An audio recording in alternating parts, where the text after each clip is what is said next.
What does it mean to truly live with grace and adaptability in a world full of chaos?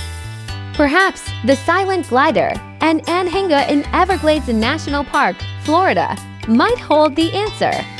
Watching the bird perched above tangled branches felt like witnessing nature's perfect blend of elegance and survival.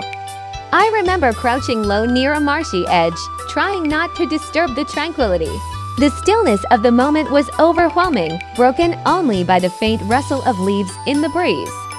Suddenly, as I adjusted my camera, the Anhinga appeared from the greenery, as if summoned by the silence itself.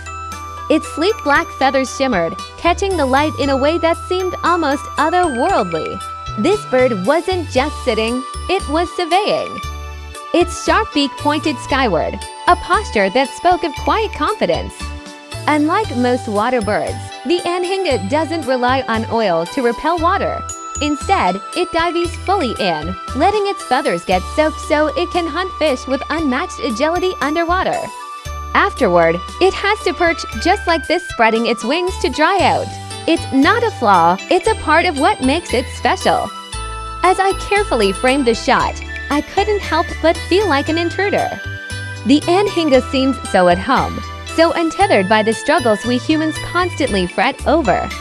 With every movement, it radiated a sense of calm purpose. When it finally flew off, its wings sliced through the air without a sound, reinforcing its nickname, the silent glider.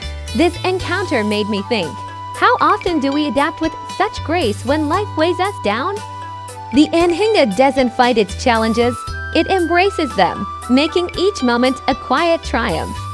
And for me, capturing that moment was a triumph all its own.